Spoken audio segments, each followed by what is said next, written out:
Maggi noodles நம்ம எல்லாருக்குமே ரொம்ப பிடிக்குங்க. ஆனா இது ஒரு ஹெல்த்தியான லோ கேலரி வெயிட் லாஸ் ஆப்ஷனா இருக்க முடியுமா? நம்ம டெய்லி சாப்பிடுற ஃபுட்ஸையே எப்படி வெயிட் லாஸ் யூஸ் பண்ணலாம்னு நீங்க தெரிஞ்சுக்கணும்னா ஃபாலோ தட்டிக்கோங்க. ஃபர்ஸ்ட் கேலரி கணக்கு பார்ப்போங்க. ஒரு மேகி நூடுல்ஸ் பாக்கெட் எடுத்தா 70 கிராம், அதுலனா 350 கேலரி. மேகி நூடுல்ஸ்ல ஒரு பெரிய பிரச்சனை என்ன தெரியுமாங்க? அதுல ஃபைபர் தேவையான அளவுக்கு இல்ல, புரோட்டீனும் இல்ல. சோ இந்த மாதிரி நம்ம நிறைய வெஜிடபிள்ஸ், ஒரு 180 கிராம் வெஜிடபிள்ஸ் ஆட் பண்ணிட்டு ஒரு 150 கிராம் புரோட்டீன் ஆட் பண்ணீங்கன்னா அந்த பிரச்சனை நம்மளுக்கு சால்வ் ஆயிருது. ஜஸ்ட் ஸ்கிராம்பிள்ட் எக்ஸ் போட்டாலே மேகி சூப்பரா இருக்குங்க. ஆனா மேகி நூடுல்ஸ்ல மெயின் பிரச்சனை என்ன தெரியுமாங்க? அந்த ஒரு பாக்கெட் 70 கிராம் 350 கேலரி இருக்குல்ல, அதுல 1000 மில்லி கிராமுக்கு நம்மளுக்கு சோடியம் இல்ல, உப்பு இருக்கு. அதை தவிர 10 கிராம் ஃபேட்ஸ் இருக்குங்க. இந்த ஃபேட்ஸை கூட நம்ம எண்ணெய் இல்லாம சமைச்சு பேலன்ஸ் பண்ணிக்கலாம். ஆனா நம்ம ஒரு நாளைக்கு எடுக்க வேண்டிய சோடியம் கண்டென்ட்டே 2000 மில்லி கிராம் தான். ஸோ நீங்க ஒரு பாக்கெட் மேகி ஒரு நாளைக்கு சாப்பிட்டீங்கன்னு வைங்களேன், முழு நாளுமே நீங்க உணரு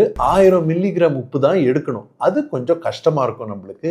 இந்த காரணத்தினால தான் மேகியை நிறைய பேர் அன்ஹெல்த்தின்னு சொல்றாங்க. ஸோ என் பாயிண்ட் என்னன்னா, ஒரு மேகி நூடுல்ஸ் பேக்கெட்டு நீங்க டெஃபினட்டா இந்த மாதிரி சிக்கன் போட்டு, எக்ஸ் போட்டு, நிறைய வெஜிடபிள்ஸ் போட்டு உங்களுக்கு பிடிக்கும்னா வெயிட் லாஸ் டயட்ல கூட கேலரிஸ் எவ்வளோன்னு கணக்கு போட்டு எண்ணெய் இல்லாம சமைச்சு யூஸ் பண்ணிக்கலாம்.